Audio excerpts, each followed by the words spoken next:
Away we go on the Wednesday edition. Mr. Relevant, Alex Strouf, Josh DiMaggio, Will Sommers. Good to be with you on this Wednesday. So much to get into off the heels of the NFL annual meeting down in Arizona. We've heard from Matt LaFleur, Brian Gutekunst, Ed Policy all this week. So we will review comments from just about each of them as we look towards the NFL draft and ultimately Packers season, which will be here before you know it. So lots to get into on the Packers front. And some other stuff. It's a Wednesday, so we'll hit one word. We'll go around the sports world, all that fun stuff, and maybe even we'll take a look at the NFL head coaches picture, which I know Will and I are always fascinated by on an annual basis. So all ahead for you on a Mr. Irrelevant Wednesday. Now, I don't want to start with the Packers today because the biggest story in my brain today, I think, is probably similar to a lot of Wisconsin sports fans, is who will be working the plate today for the Brewers and the Rays here in Game 3 of their series over at AmFam Field and was working first base last night. And that is CB Buckner, the longtime MLB umpire.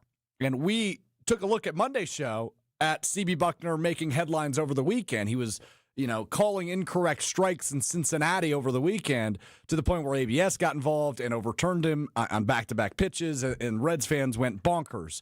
And it was comedic because he couldn't really stick it to Eugenio Suarez in Cincinnati over the weekend.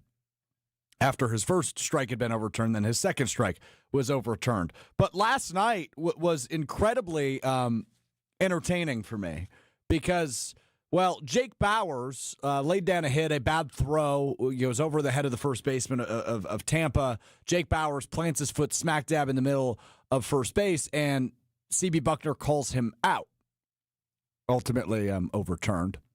And we'll hear from Wayne Grindle and Josh Mauer from the Brewers Radio Network in a moment because it's very comedic. But here's my take. I got a take, Joshy. Here's my take. I think CB Buckner's a good thing right now. CB Buckner is a good thing for baseball because he is allowing fans to embrace ABS. He's allowing fans to embrace replay, which obviously has been around for a few years.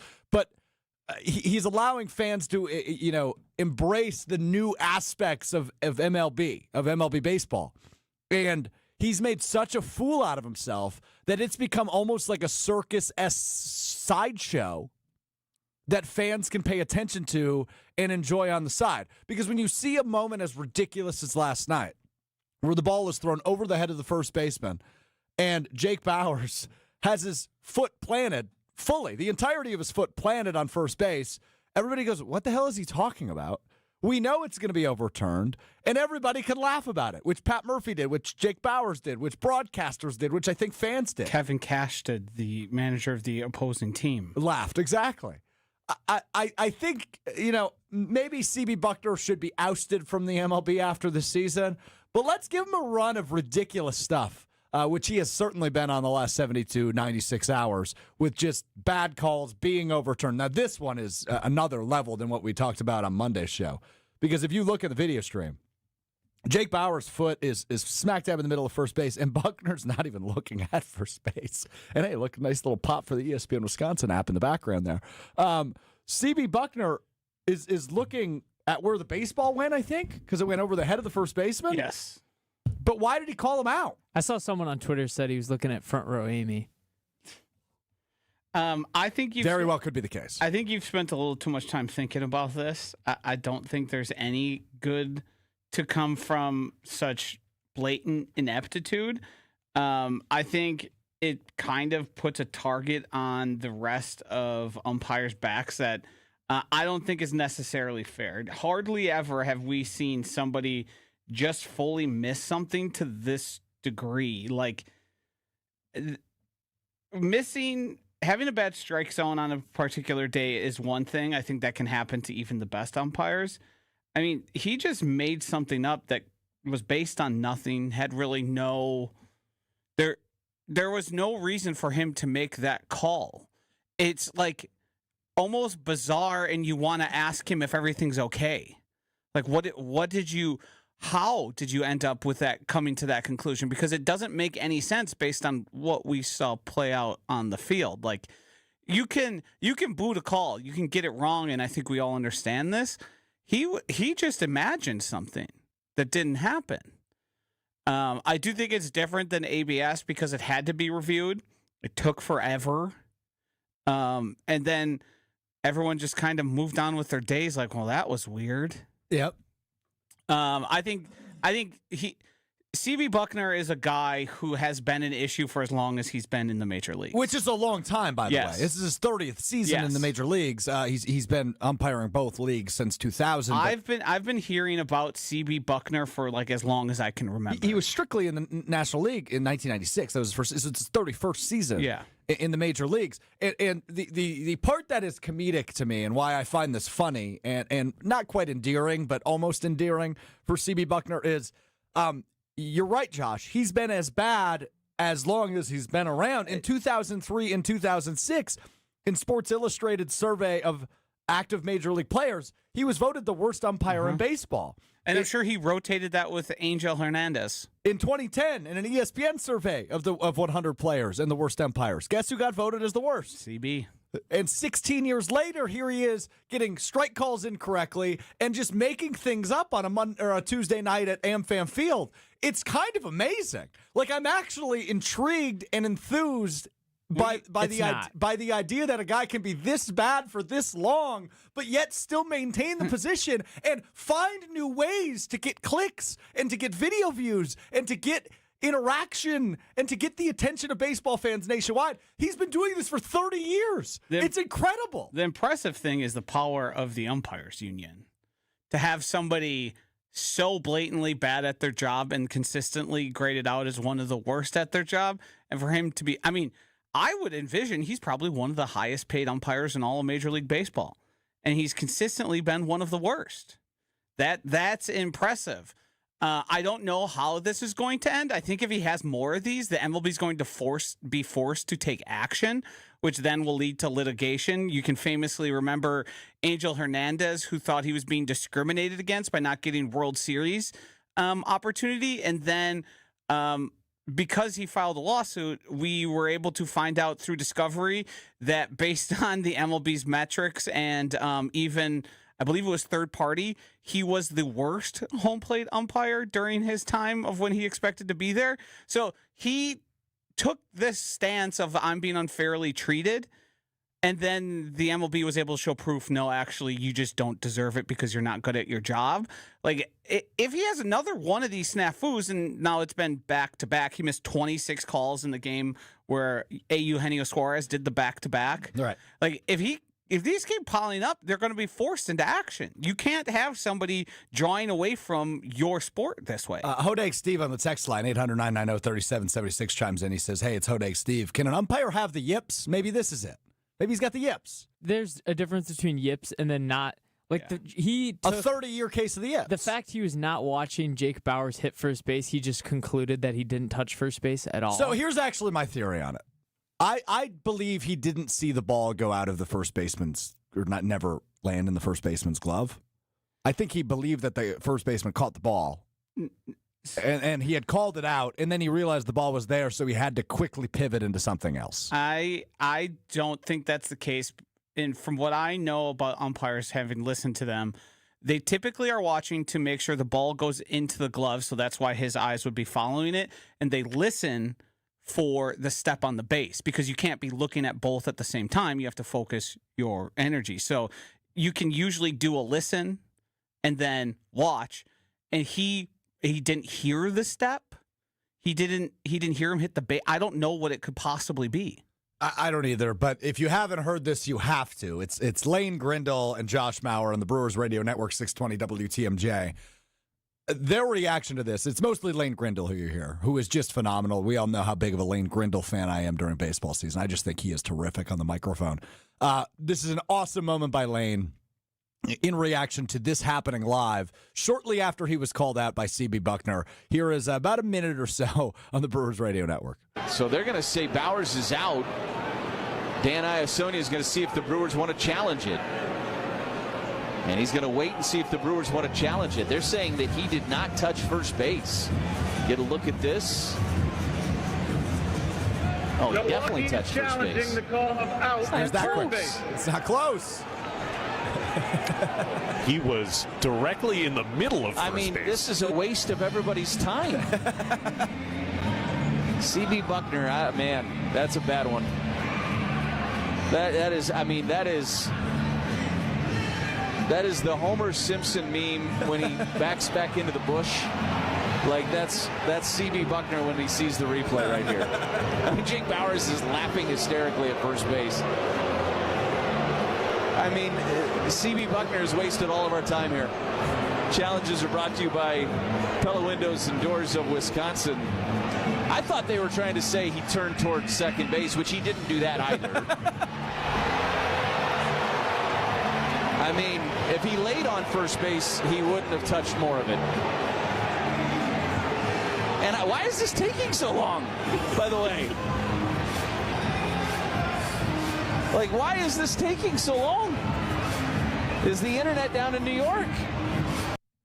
Amazing stuff from Lane Grindle. So if we learned two things from that 60-second snippet from the Brewers Radio Network, number one, CB Buckner not very good at his job. Number two, do not waste Lane Grindle's time, damn it. Do not waste Lane's time.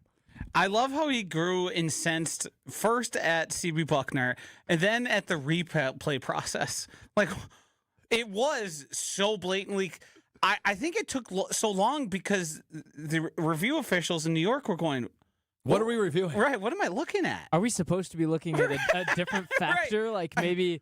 No, just so we're clear, he's saying he didn't touch the base? Yeah, they might have been thinking, did Jake Bauers turn towards second and, make himself available to be tagged out? There's just no way you could see that and think there's even a case for it. Because it does happen quite often of players, either their lunge goes a little short and maybe their toe will graze and it'll be hard to see in real time because of how fast the players are moving. Or you see guys rounding second who have just stepped over the base because they had their paces off.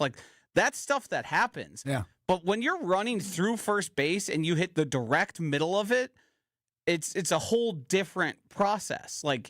There was nothing that happened or no strange occurrence that would make you believe, oh, he might have not touched first base actually.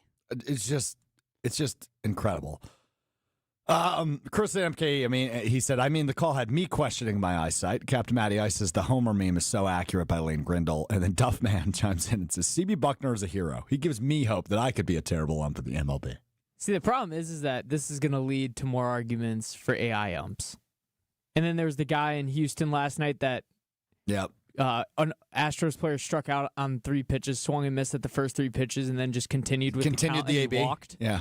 Which is insane how that happens. But it's insane that the catcher didn't say anything. It's insane. No. You're keeping you were a catcher. Yeah. Are you keeping a count in your head? Yeah, there was a weird play in between the at-bat where a runner stole second, the catcher threw down, and then there's a runner on third that ran home and was safe. But still, the umpire should know the count.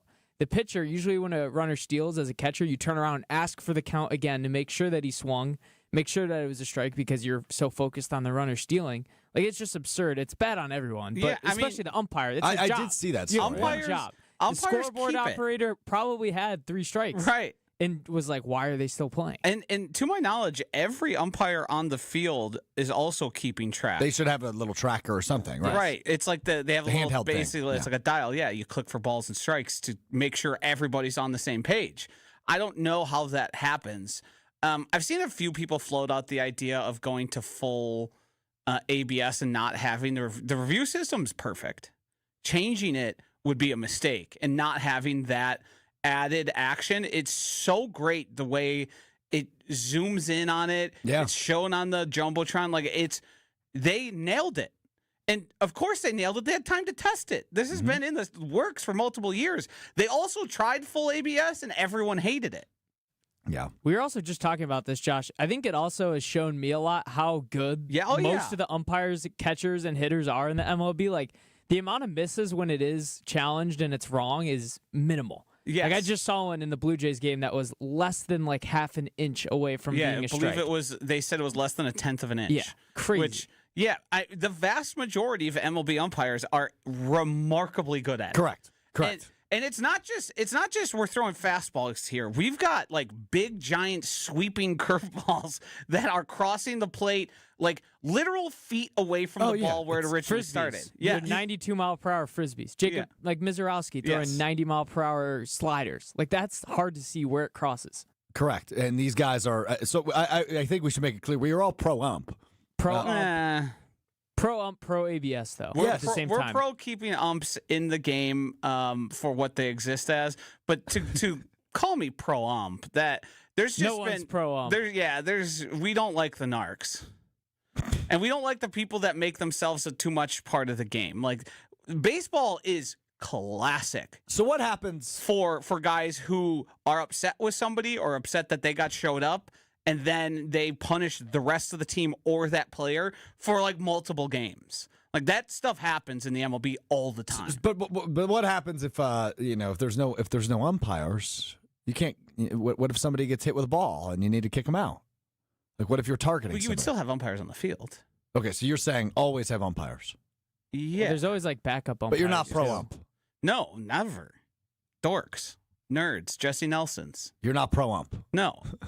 If you're pro ump, you're pro dork. It's like being pro police officer if you're a criminal. Yeah. Yeah. I don't know if that was a perfect analogy, but yeah. I'm not pro any official. But they're a necessary evil.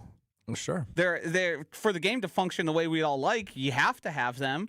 Would I understand trying to eliminate them? But I just don't think it would work the same way. I think it would make it like you need somebody kind of keeping the game's pace moving. You need somebody out there doing it. Jesse is pro ump, coincidentally also an ARC, and he believes they should get rid of ABS. Yeah, I mean, I don't feel like trying to describe what Jesse Nelson did on Wilde and Tausch today, but it was one of the worst opinions that I've ever heard in my life. That sounds about accurate. This is also the same guy that called for Pat Murphy's job in April last year. Either April or May, before or early he went May. on Yeah, to win he his- also with Mark Tauscher declared the Brewers dead after they got swept by the Oakland Athletics. I believe that was 3 years ago. They were dead. They did not make the playoffs that season. No, they did.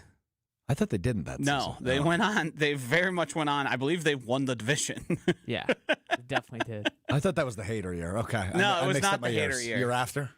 Yep. And if you were to actually go back, I bet you could also find he was on the wrong side of the Hader trade, which ended up being a disaster and tanking the season for the Milwaukee Brewers. Correct. Yeah. I would be willing to bet that because he's been so consistently off. It's remarkable. It's impressive. CB Buckner or Jesse Nelson? Who's worse? I mean, CB. Jesse only can affect our little world. CB Buckner has been affecting Major League Baseball games for decades. And specifically the last week. Mm-hmm. So we will see. Brewers and Rays underway, and he is behind the plate right now. So we'll see if anything comes out in the next 40 or so minutes. We are with you on Mr. Irrelevant. Let's move over to the NFL and the world of the Packers, because I said this to somebody yesterday, and obviously we didn't have a Mr. Irrelevant yesterday, so I haven't said this on this platform yet. But the Ed Policy thing, maybe we should give him some grace because this is his first, it's his first trip around the sun as the president and CEO of the Packers. But the quote that's getting everybody's attention is that Ed Policy was, quote, shocked by the idea that he should or maybe could fire Matt LaFleur after this past season. And I'm confused by this because this is also the same individual that little less than a year ago, prior to last season, met with the local media in Green Bay when he officially took over as president and CEO and said that he did not want a lame duck coach. This would be entering, if Matt LaFleur did not sign a contract extension this offseason, he would be entering the final year of his deal. So pretty much what Ed Policy said prior to last season was, I am either going to extend Matt LaFleur after this season or I am going to move on from Matt LaFleur after this season, which he did not say word for word, but that is the idea that he said he doesn't like lame ducks. Right. Was verbatim, I believe. And so to hear that he is shocked at the idea that he should move on from Matt LaFleur is a tiny bit confusing for me. Like, I'm shocked he's shocked, given that he laid out the groundwork several months prior to the extension when he took over as president and CEO. And then when he went on to explain why Matt LaFleur and Brian Gutekunst both got extensions, he effectively... It had nothing to do with what took place this year. No, he said he's a really good coach and... Yeah, but if you read into the details, he cites, like, career winning percentage. I don't want to make an emotional short-term decision, right? He talks about career winning percentage, and he said that game wasn't going to dictate his employment, pretty much, that meltdown to the Bears that occurred in Wild Card Weekend. So, I think if Ed Policy was as tenured as Mark Murphy was, I think maybe he'd learn from a mistake like this. Maybe I'm giving him the benefit of the doubt, just thinking, okay, this is seriously his first year as the president and CEO. He's not used to talking in the media this often, but he did literally lay out the groundwork. Yes. It's either going to be, it's almost like the Giannis thing, right? We're either going to trade him or we're going to sign him to extension. With Matt LaFleur, it was, I don't like lame duck coaches. I don't want him to go into the final year of his contract because that becomes a whole nother distraction. So effectively, he's either going to be the head coach next year and for the foreseeable future under a new contract, or he's not going to be the head coach. And then to say, oh, I'm shocked. Yeah. That doesn't make it. And maybe when he said the lame duck thing, the plan all along was, hey, he's been so good for us, he's going to be the head coach no matter what. You don't light a fire under somebody in the way of we don't like lame ducks unless you're intending to, for the possibility to be available of firing him. And if you read his comments about what he actually said, I believe Ryan Wood put in the full description. It had virtually nothing to do with anything that took place in the calendar year of 2025. It was the way he's a good teacher to quarterbacks and the way he's brought along Jordan Love, the way he helped Aaron Rodgers. Like, almost none of it had to do with anything that could have been affected by 2025, which to me is fine. I think you can make a reasonable argument of look at this guy's body of work, how successful he's been as a head coach. One season is not going to dictate the feelings that I have for him or think he's capable of. Like, I'd accept that answer. Sure. I would disagree with it, but there's justification. I'd have to be a moron to not be like, well, yeah, he's had a lot of success. He's done very good with quarterbacks. Yeah. He runs an efficient offense. Like, all that stuff is true. But it made it seem like the things that took place in 2025 would matter. And to not have those even factor in is like, what do you mean you were shocked? You put it out there that there's a potential you could move on from him. And then there was the rumors that where could they have possibly come from? He says he doesn't know why he never said anything about him coaching for his job. And it's like, so if the playoffs don't matter, what matters? Having a good regular season win percentage? Like, what were your parameters for it? We all heard how kumbaya it was. You told us in policies perspective. There it is. I was going to say policies. So that can't be right. Like, if none of that mattered and the negotiation was kumbaya and you guys, it took like a few hours to come to an agreement, then what did this season have anything to do with it? Yeah, look, I think it's very clear, for me at least, when it comes to the expectations of the future of the Green Bay Packers. This is a year where you, at minimum, have to win a playoff game, or else significant change is necessary. I don't think so. With the way he talked about the extension he gave him as it being a real extension and not a prove-it deal, I don't think anything can happen in this 1 year, aside from like catastrophic 4 or 5 win team, which we don't think is the case. I don't think that could. If everybody's healthy, I think that's right. It's super like unlikely. Virtually impossible. But that's my point. What if Jordan Love plays all 17 games? I think it doesn't sound like even close to realistic, but I'm just going to pose it, right? Let's say Jordan Love is healthy for 15 of the 17, 16 of the 17 games, plays pretty much all of them, and the offense is just stagnant. They can't find a way to involve Tucker Kraft. They can't get the run game going. The offensive line is as bad as it was a year ago, and they win 7 games. What if they go 7-10? They miss the playoffs. They take 3rd or 4th place in the division. That's when I think a change would happen. Now, if they're the 7th seed again, they lose in the wild card round. I just don't know how Ed Policy, from his perspective, looks in the mirror and goes, we got it here. Because I think as Brian Gutekunst, and it sounded the way Ed Policy talked about Gutekunst, is he is more safe than LaFleur is. It sounds like Gutey's the GM for the foreseeable future.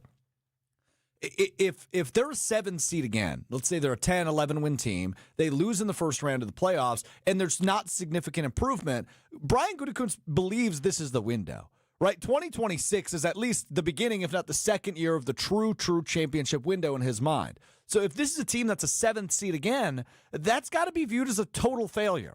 They have to at least, like, they've got to win the division, you would think, or be, say, I think the NFC North is going to be really good again. So let's say they're the 5 seed and they go to the worst division winner and they win that game and then they get matched. They should definitely be in the last 8 teams standing, the last 4 in the NFC, if not the last 4 teams in the NFL, the last 2 in the NFC Championship game this season. That has to be the expectation. Just given the natural progression of what we've seen the 3 years that Jordan Love's been the quarterback. I have a hard time figuring out, other than like catastrophic. Like, I think 7-10. I think you look at it and go, we just made this big investment. What changed from every reason you gave? Either he misspoke and sort of talked out of turn and never really was going to evaluate 2025 truly as like is this worth an extension?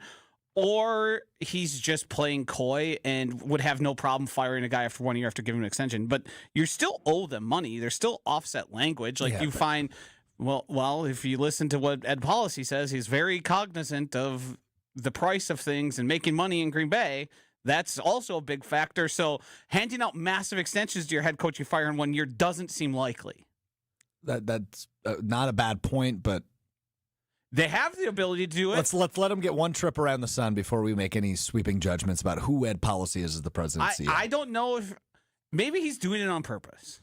Maybe he is. Maybe I legitimately have no idea. Maybe he's not letting us pin down what he's actually thinking. I think he's just kind of shooting from the hip and figuring out as he goes. Yeah. I mean, he grew up in. I don't think anybody's doubting his ability, right? He's a smart dude. I have no way to know just because his father did his job previously with the San Francisco 49ers. I've seen plenty of fail sons. Fail sons are things that exist all throughout our lives, where people are thrust into position. Can you give me one example, just a random one? Hunter Biden. Hunter Biden. Bronny James. Bronny James in the NBA. Yeah. Should he be in the NBA? No. But that was an orchestrated thing that everyone thought was going to be a feel good moment. Everyone's like, this. I got to be honest. I did not think we were going political with that example. I mean, he's the most famous one. There's videos on the internet of him smoking crack. His dad's president, he's smoking crack, and I'm glad he's doing better now, all of that involved. But when you think of presidents and their children, it's not smoking crack. Yeah, it's a fair point. That's a fair point. That's the one. But, I mean, it's all throughout history. Like, I'm sure you know somebody you grew up with whose kid was an absolute idiot, but now they run whatever business. Run the business, right? Absolutely. And it's like, I mean, I guess he knows a lot about it, but is he good at what he's doing, or is he just floating off a reputation that was previously established by his father? That's a very common thing I think we all can recognize in people. That's absolutely true. Well done. That took a turn. I loved that. That was good. Chet Hanks. Booty pop. I just watched. I don't know how I ended up here. He bought a trailer and was towing it for the first time. He was like stranded in Colombia like a couple of weeks ago. Chet Hanks, by the way, for those of you unaware, Chet Hanks that is the son of Tom Hanks, the actor, Forrest Gump. He is remarkably entertaining and controversial. That is all. All right, a couple other things I want to get to. This quote from Gutey stuck out to me, Joshy. I don't know if you've heard this yet, and I want to get your reaction because it kind of makes me go, what was last year? Here's Brian Gutekunst at the annual meetings. This will be a whole new year. They got to come together as a team, like I've spoken about many times. Like, doesn't matter how much talent we have, if they don't come together as a team, we're never going to accomplish ultimately what we want to. But I thought we did some really good things last year. But at the end, when some of the adversity hit, we didn't finish like we needed to do. And I would expect this team moving forward to work towards, fixing that. All right, Packers.com, courtesy. I'm curious by the double mention, they need to come together as a team and then go straight to adversity, we collapsed. What is that? I guess I don't know what that means. What does come together as a team mean? I don't know. I think it's a lot of lip service. I think he's been asked similar questions a lot since the offseason started, and we're just kind of throwing stuff at the wall. I'm glad I didn't hear, because I'm sick of hearing about finishing games and all that. He did put a new spin on it and when saying collapse, but the amount I've had to hear about, well, we don't know how to finish games, but everyone came back and we're sort of running it back with a few changes due to a few guys finding contracts elsewhere. I don't think they know why they collapsed as bad as they did. They're going to keep saying finishing games, but I don't think they have an answer how to fix it. So I don't either, but I will say the overarching theme for me from hearing from Policy and Gutey and LaFleur at the annual meetings throughout the week has been there's clearly been a significant amount of reflection for those individuals. Uh-oh, what? I'm watching the Brewers game, and the umpire, CB, just took a foul ball directly off the face. Is he okay? He's hunched over. He seems to be trying to stand up. I don't know if he's going to be able to finish the game. It was. Oh, I just saw it. Yeah, it was. It looks bad. We might not be passing any the testing here that we're going to do. Oh, no. Yeah, not great. Don't want that. No. Definitely don't want that. No. He's wearing the extra protective mask Because he's too. taken one off the face before. He's wearing the hockey style mask. I did a lot of research on CB Buckner today. Uh-huh. This is not the first time this has happened to him, unfortunately. But hope he's all right. That's not ideal. Shout out William Contreras, being a great catcher, efforting to make sure he's okay, so that if he does come back, he's getting the calls. That's what you do. Good karma, yeah. That's what you do. Well, he's up. That's good. Yeah. It's good. It was. I mean, it's Miz, so the ball's coming in hot, and then it was a straight back, just liner. The ball barely changed trajectory, but it just went the other way. Jeez. Yeah. Hi. All right. Well, there you go. There's what we led our show with. 30 minutes later, that happens. Huh. Mark chimes in. He says, Joshy, are you guys happy with your roles on the show? Playing, of course, off the but players not being happy with their role. Josh, you happy with your role? Yeah, I don't really know. There's not a whole lot I could be upset about because I haven't made more money because of the show, nor have I lost more money. I've never signed a contract to be. In fairness, I haven't either. Yeah, this is all voluntary for me. I guess I've made maybe a few dollars, but I never signed a contract for this show. I mean, we talk about, they oftentimes say football players are being mercenaries and they're paid to have a specific job. This is all voluntary. Will, are you happy with your role on the show? Yeah, I mean, I'm kind of in the same boat as you guys. We're not getting paid any more, any less of it. We're just here. I don't think you can ask Josh if he wants to be here all the time now because of what he just said. Yeah, he's now pointed it out, which I don't know how to feel about. He said it's voluntary and he shows up every day that he's here. So, I mean, I've made that clear because you've stopped asking me, "Do you hate me?" There was a time period where it was like a month. We would just start every show with, "Why do you hate me, Josh?" And I was a little worried about it. And every time I had to say, no one's forcing me to be here. So if I didn't want to be here, I just wouldn't be. That's straightforward. So if we ever got into a tiff, yes, you'd just be out? Probably not, no. I don't know if I've never had anyone say anything to me during the radio, throughout my where I took it very personally. I've certainly heard other people get very personal. I've never done it, nor do I think anyone's done it to me, where I thought, good. This person has male intent. Just out of curiosity, have I ever been involved in the personal attacks? No, okay. No, I don't think so. CB Buckner has exited the game. There you go. Mark chimes in and says, well, Josh, I hope you're back on Friday. Did I start something? Might have.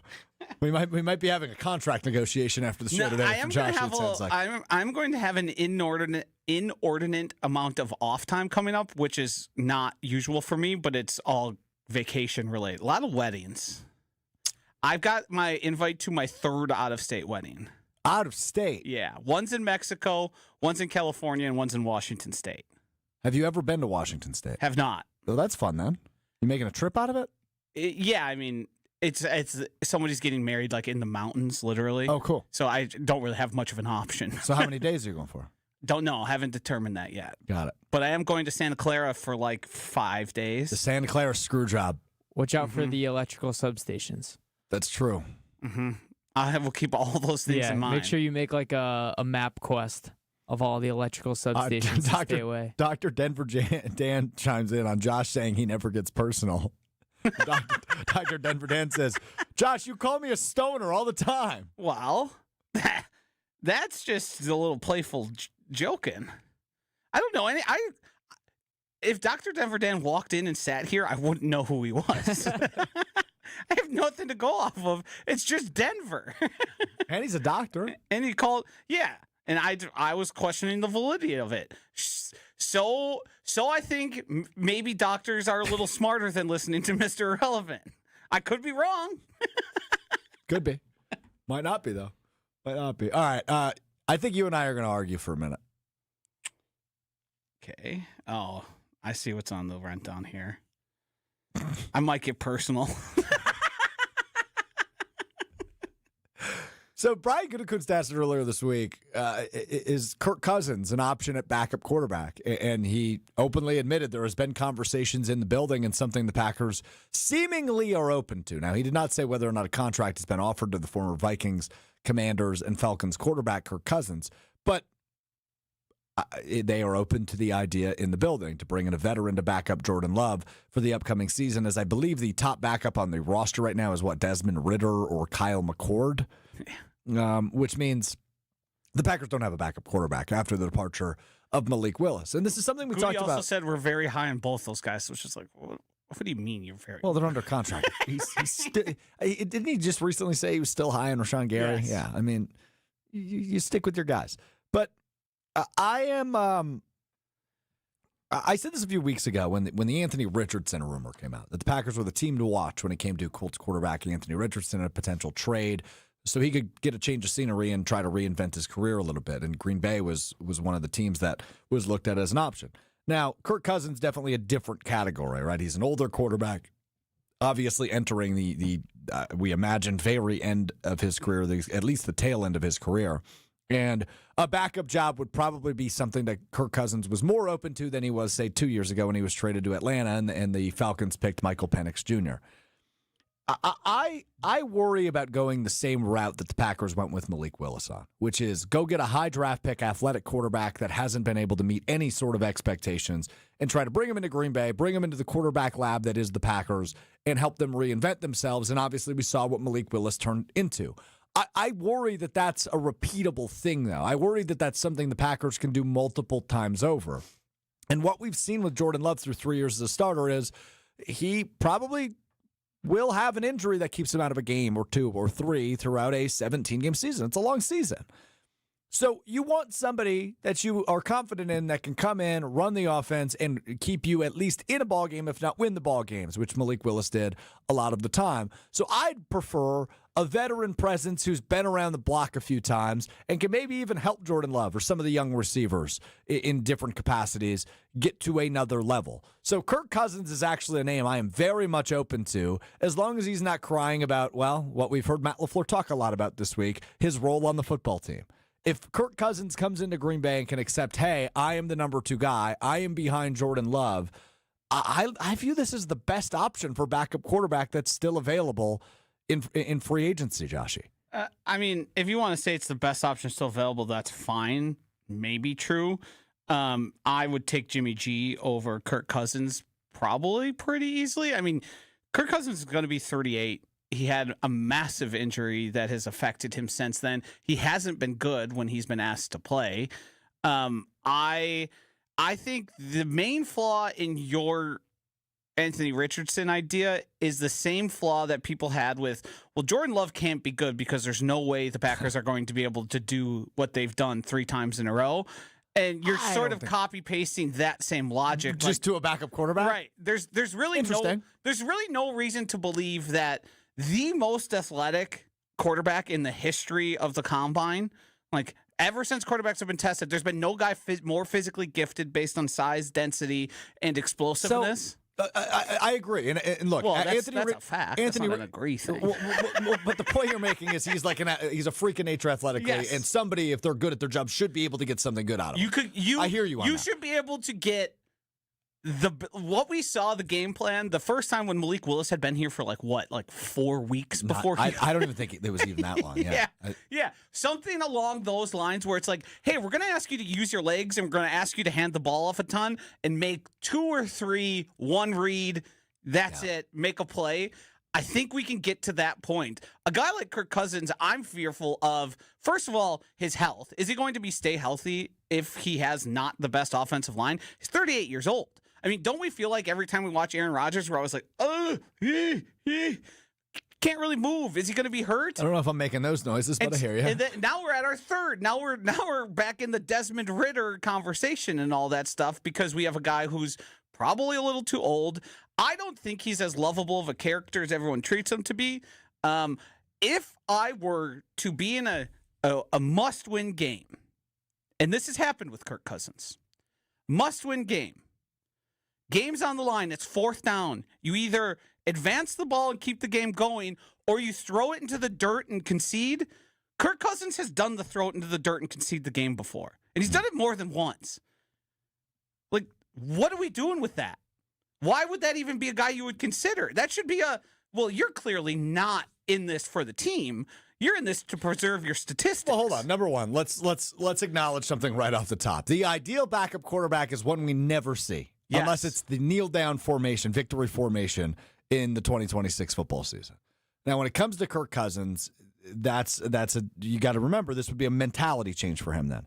Because you mentioned the statistics and all that. Is it? If he's a backup quarterback, I don't think he gives a damn about his statistics. I think he cares if he's going to get in the game, is he going to be able to win? That should be the one statistic that matters is W. I think it's hard to change your stripes after this long in the NFL. Maybe, maybe not. I guess he has to accept his fate at this point. He's still a free agent for a reason. He's not going to be competing for a starting job anymore. Or is he still a free agent because he thinks there's somewhere that he should be, maybe end up being a starter, and he's going to keep holding out? Is he waiting on Aaron Rodgers? The Aaron Rodgers domino, I would imagine that could be the case in or is he Pittsburgh waiting on what is Minnesota going to end up doing? Minnesota's got Kyler Murray. Well, what if he doesn't work out? Wow, come on. The other he might not. His previous You say come on like he's a first ballot Hall of Famer. His team told him to take a hike. Yeah, but hold on. We have to acknowledge one thing real quick, and then I want to go back to Anthony Richardson. You guys know I still have all my Kyler Murray stock. I still think he's going to be a really good quarterback in the NFL. Maybe really good's probably strong. I think he's going to be a good quarterback in the NFL. Okay. I mean, that's basically like having Will out there. He's probably what? Baseball player. Probably like an inch taller than you. I don't play as much Call of Duty. I would probably be more focused on the playbook. Sure. Yeah. And how tall are you? 5'11". Yeah. So you're an inch taller than Kyler Murray. Yeah. Sure. Everyone knows that. A little bit slower, but I make up with it with my height. Sure. Now, the Anthony Richardson piece, I agree with you, but there's two things that work against what you just said. And I saw a comment that said he can literally just come in and run the Malik Willis playbook. Number one, Matt LaFleur said this week they're ripping it down to the studs. New playbook's coming. Number two, the Packers are on their third quarterback coach in 3 years. It was Tom Clements 2 years ago. It was Sean Mannion last year, and it's Luke Getsy this year. Now, that's not to say Matt LaFleur is not the quarterback whisperer, because I think he is. I think he can elevate whoever is that backup quarterback. If I were to guess, those guys aren't as important as people think. I think Clements was. We'll see on Mannion. He's either going to be the most popular guy or the least popular in Philadelphia in the matter of probably by Halloween. And did you see the Jalen Hurts article today, by the way? I sure did. Yeah. That is not great. Not great. Philly might be a little bit in turmoil, which I think we all kind of expected after they lost to the Bears on Black Friday. It was like, whoa, what's going on there? I think we used the word implode a lot when it came to them down the stretch of the regular season. But so I guess if I asked you what's the ideal situation of backup quarterback for Green Bay, your answer is Anthony Richardson. Okay. And then Jimmy Garoppolo. And then draft pick and then Kirk Cousins. Then Russell Wilson, Cooper Rush, Tyrod Taylor. And I think when I get to Zach Wilson is when I finally decide, okay, I'll take Kirk Cousins over Zach Wilson. I just saw Zach Wilson, baby on the way. Congratulations to him. Dad strength, though. Jordan Love's going to have it this season. Rana could do, I believe, soon. So dad strength's a real thing. When it comes to backup quarterback, I'm fine with, I guess, any of those options. Because, again, ideally, you don't see them at all this season. And I think if the Packers are to go free agent over draft pick rookie, it's probably a 1-year thing. And maybe they still draft a quarterback and hope to develop them on a practice squad. Hopefully a little bit better than Sean Clifford style, but kind of Sean Clifford style. So we will see. But I'd be open to Richardson. I'd be open to Cousins. I think I prefer Cousins for a 1-year thing. If Richardson becomes a 2 or 3-year thing, then I'm more open to that too. Otherwise, let's use a 4th-round pick flyer on it and see what happens. Not that I would love to use that high of draft capital without a 1st-round pick on a backup quarterback, but that might be what they have to do. That might be the necessary step if they don't really love any of these guys in free agency or a trade for Richardson. The thing about Richardson's interesting is he does have, because he was a high 1st-round pick, his cap hit is bigger than a typical quarterbacks would be, especially a backup. But that just means the cost of him and getting him off the books in Indianapolis comes lower and lower. Teams look at it and go, well, I'm not paying this guy $10 million to be my backup. Is Richardson going to be released at any point? I doubt it, just because, like, as with you're going to hold on to a guy that you have under contract for that cost. Well, and similarly, like the Packers did with Rashawn Gary, and obviously there's several years in between these guys, but it's a first-round pick. You're going to want to get something for them rather than nothing.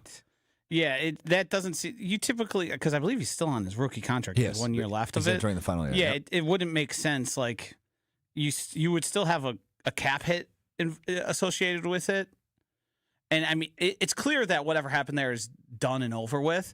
But it kind of sort of feels like it's going to push towards into this when teams get more desperate for a backup, and then somebody's going to say, "All right, here's a 7th round pick. Mm-hmm. Just take it. Just have it." Yeah. So we will see on that. But I'm very intrigued by the backup quarterback thing. I hate that we care so much about it just because Love has had his injuries the last few years. I don't think it's as Jordan Love specific as people are making it out to be as Packers fans. Like, I believe almost 60 quarterbacks started in the NFL last season. Yeah. Especially with the way rules have changed and the way in 2025, it seemed like if you got a concussion, you were basically done the next week, full stop. That used to be a little more fluid, and guys would be able to make. I think Devontae Adams famously made a return like on pretty short notice to play in a game. But yeah, it's the nature of the sport. The sport is getting more brutal. Off time is getting worse. The schedule is getting more grueling. And there's also the added factor of if you take a shot to the head and you fail a concussion test, you're just done until you pass. Sure. And there's nothing we can really do about it. Love it. All right, that's backup quarterback talk. Maybe we'll do it again soon because I don't think we're going to have an answer for a while. Or maybe we'll get the Adam Schefter tweet in 3 minutes that Anthony Richardson's being traded to the Packers. Who knows?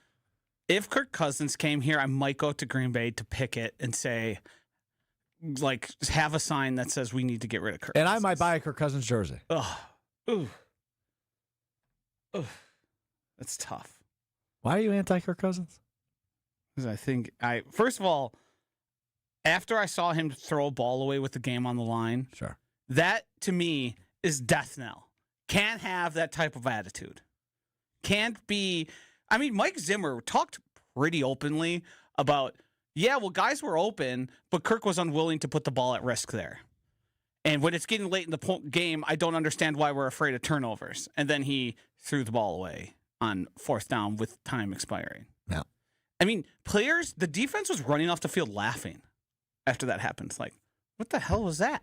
He just gave up. He just quit. He just said, nah. No one was open. Joshy's just anti-Kirk Cousins. That's what I find his anti-Michigan State. He doesn't like Coles. He's done a great job for being as cutthroat and selfish as he is. He's done a great job of characterizing himself as the happy-go-lucky fun guy. Yeah. You watch quarterback? Yeah, and it was very obvious to me that it was a facade, but people bought it. People bought it. It's just Kirk O'Chains. Yeah. You should ask the people in the know how the Michael Penix first of all, what he thought he agreed to beforehand, because I believe there was some unsaid stipulations about I'm guaranteed the starter and there's going to be no one here. Well, did you see the contract? That's pretty much the stipulation, man. Like, that was Matt Flynn on steroids. And then they took Michael Penix and he was not happy. He talked about it openly. Yeah. Mm-hmm. He was not thrilled. But I don't know who would be in that situation. I mean, you're collecting a pretty penny.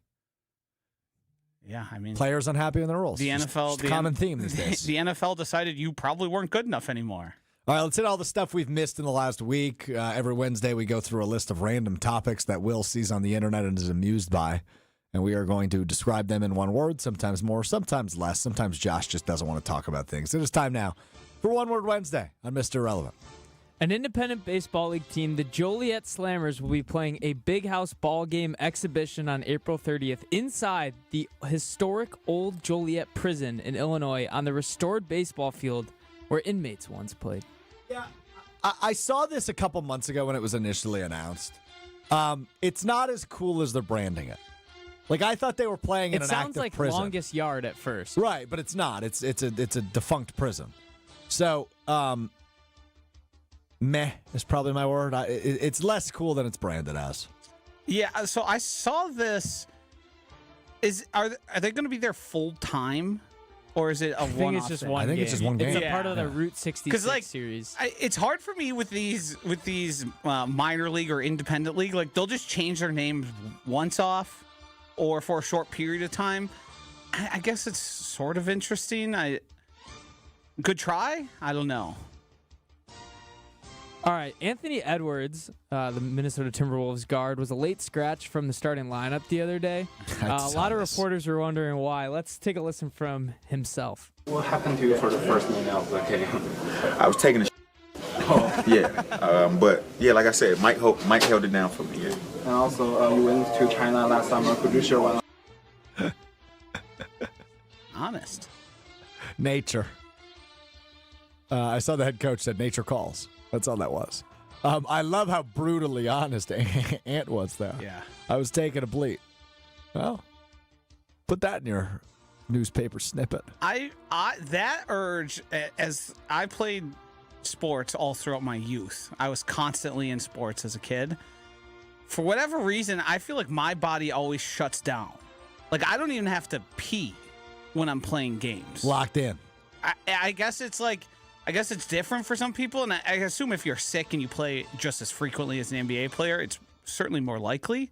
But even like practice, I never, like kids would have to be like, hey, coach, I have to go pee quick and run to the locker room. That was just never a thing that happened to me. Yeah, I guess I don't know that it ever really happened to me either. Yeah. But Anthony Edwards is just the funniest player in the NBA, hands down. He has I would think so. I don't know if it's that he has no PR training or that he's just super transparent with everything, but I feel like every statement, every headline that he makes off the court is hilarious. Yeah. Captain Matty Ice with an interesting comment. Can't wait till Anthony Edwards becomes the next superstar that is, quote, when is he getting traded rumors. Minnesota fans need to understand what we've gone through with Giannis. Oh, wow. Hear that, Captain Matty Ice? Yeah, I don't know. Ant's got a lot of time left in Minnesota, I think, before we start hearing those. Yeah. I mean, Giannis has made it, 13 years? So I think it'll be a while before we hear that with Ant. I think that team's in their prime right now, too. Yeah, also being on a competitive team, being on a team that isn't having to reinvent themselves all the time would lend it to less likely. That is true. And that's certainly where Minnesota is at this point. So we had the annual NFL head coaches picture the other day, and Todd Monken, the new head coach of the Cleveland Browns, was not in the picture. A lot of people wondering why. Todd Monken said that he missed the picture because he was getting a haircut for said picture and mixed up the times with Pacific time or whatever Arizona's in, because I know it's a weird time zone. Cleveland is my word. This is the most Browns thing possible. I'm just going to say lie. I don't believe that happened. Okay. With the amount of handlers and people involved that head coaches have and the surround, I just don't believe that took place the way it did. I don't know what he was doing instead of or why he was potentially avoiding it. It just seems odd. Especially getting a haircut in a state that you aren't normally living. You're not going out on a whim on your own. Hey, there's this barbershop on Google Maps that looks pretty good. The PR people have to be all right, you're going to this place where you're going to look good for this picture. Yes. Yeah, it doesn't make a whole lot of sense to me. I don't know what he would be avoiding. Maybe Harbaugh, maybe him, maybe they're but he was going to join him in New York until the Browns thing came about. So Munkin's press conference, or interview session, you should say, it's in a conference room, so it's very loud, but he does look freshly groomed. Oh, I'm sure he at some point got a haircut. He said he was walking to the picture and ran into Liam Cohen, where Cohen told him, the picture was taken 20 minutes early. Because it was written in the agenda for 12. It was taken at 11:40. Maybe that's understandable, but did they have a traveling barber? What happened there? I don't know what the story there is, but very funny. Sean McVay also missed the photo. We do not know why, but at least one of those guys has been in these pictures prior. Munkin, not a great look for your first one. It's just Cleveland Brown stuff. It really is. I saw that. I saw our sister station, ESPN Cleveland, debating if they'd trade Myles Garrett for Jalen Hurts. I'm glad I'm a Packers fan. Next one we got Tarleton State guard Dior Johnson plans to enter the transfer portal. If he attends another college, it will be his 14th combined college and high school. that he's attended. So this is AJ Store levels. So repeat the name of where he goes right now. Tarleton State. Huh? I didn't even know that was a college. They're one of those ones I believe that just got bumped up from like Division II to be a actual NCAA program. But he's attended Oak Hill Academy High School. I don't know how to pronounce that high school. IMG Academy, Findlay Prep High School, Fairfax Senior High School, Mayfair High School, Centennial High School, Prolific Prep High School, SoCal Academy High School, Clarendon College, Junior College, Pittsburgh, UCF, Tarleton State, and now he will be on his 14th college. So that's like 8 high schools. Yeah, there was a lot more high schools than it was college. What's happening in high school for this fella? At what point do you think... What was his name? Dior Johnson. If you go to his like 24/7 profile and click on his schools. 9 high school, 5 different states. There was an injury and then a transfer. It doesn't say why he transferred so much. He also went to like some of the most prestigious basketball high schools. Oh, yeah. Too. Florida, New York, California, Virginia, California. Wow. He also averaged 24 points in 26 minutes this season. How old is he? That I have no like. The high schools are throwing me off, and the junior college year. Like I don't know if he was there for 1 or 2 years. I didn't look. Couple of he could be like 21, but he also could be 27. There's a couple of legal issues involved here as well. Well, that seems about right. So we will see, but seemingly a very good player. 4-star guy, as Will mentioned. He was the 38th recruit in ESPN's recruiting rankings in 2022 for the class of 22. Excuse me. So he's class of 22? He was high school class of 22. Yeah, Okay, he's only 22 years old. Yeah. He's younger than Will. Not all college basketball players are. What I was going to say is get a job, but he's only 22, so he's still within, like the 25, 26-year-olds, I got no interest in watching those guys still play college sports. Incredible. Last thing I got, today's April Fool's Day. You guys April Fool's guys? Hate Give me it. one word. Hate. Worse. Lame. Stay off the internet. Corny. Yeah. Most of the stuff, and this happened sort of as social media peaked, it went from like at times you would occasionally see someone do something funny, and now it's sort of just turned into very obvious, not true things that are just like meant to be sort of outrageous. Like I haven't gotten fooled today at all because all the stuff I've seen have been like so outrageous. Oh, yeah, obviously that's not real. The Ravens radio broadcaster, I believe, stepped down today, which is a wild day to announce that big news like that, career-changing news. Yeah, I mean, like, for example, today, ESPN officially takes over NFL Network, and people thought that was fake. Yeah. A couple other things I've seen. But there's been some, I think the implementation of AI has been kind of interesting for April Fool's jokes. Like, I saw a local bourbon bar pretended their entire bourbon shelves have crashed to the ground. And I mean, if you zoomed in, you could tell it was AI. Yeah. But people believed it, so I don't know. But, like, Greg Gard getting fired, not funny. I view Groundhog's Day and this day as similar useless days that have been turned into something that is no longer what made them good. You know my feelings on Groundhog's Day. I don't know if I retained them. I'm just upset about how inaccurate the groundhog is. I like the day, and I like how it's something new and different, but I just hate how we need to get a new groundhog. Puxatawny Phil has been dethroned. Well, how about you take a look at the Sun Prairie guy, whose name I'm forgetting. Woodstock Willie is pretty accurate from Woodstock, Illinois. If you're going to make me pick, I'm a Woodstock Willie guy. Great name. Mm-hmm. Were you fooled today? Let us know on YouTube. Because DTM chimes in and says, hand up, I was fooled. Yeah, he texted me. I wasn't going to mention this because I was going to defend him. But he texted me and he goes, you guys aren't going to talk about how Aaron Rodgers signed with the Packers? Oh, no. DTM. You have to know if that happened. Happy birthday, DTM. Yeah, happy birthday. Happy belated birthday. Happy belated birthday, DTM. Where is because I mean, some people are our age get fooled and it's just like they aren't thinking right at the moment. But like, where is the threshold? Because we have a coworker here whose mother sends them like AI stuff from Facebook that's always so outrageously incorrect. Yeah. Like, when do you stop sussing that out? Because there seems to be an age point where you really can get tricked. Yeah, I mean, I think you're at least in your 50s. Yeah. How old's DTM, out of curiosity? He was born. Is he in his 50s? I got to do the math in my head. Yeah, he's in his 50s. Yeah. I think that's about the sweet spot where it really begins, and then as you get older I think and older. it kind of depends, too, if you just use Facebook as your main. Well, yeah, because it's just littered with Yeah. Facebook is littered with I AI had crap. no idea until people started sharing it on Twitter of just the outrageous, even like Packers related. There's like multiple Packers pages that just make stuff up. yeah. Like, yeah, I mean, think of any divisive issue in this country. Ed Policy has fake commented on it. Yeah. So there's a fascinating thing out there where there's probably people who don't get out much Oh, yeah. that believe something about the Green Bay Packers that is wholly inaccurate and like obviously inaccurate, but like they might have like said, I'm not going to watch the Packers anymore because Ed Policy said X, Y, and Z. Right. That's correct. In fact, I'm friends with a woman that does this often. It's a grandmother of one of my friends from high school and college. And she shares AI 5 times a day. And a lot of it with the Packers. And, it's like again, I don't mean to get political. I'm just going to give you an example, okay? So it's like, Ed Policy said that ICE will be located at Lambeau Field this year. She's like, oh, good. What are you talking about?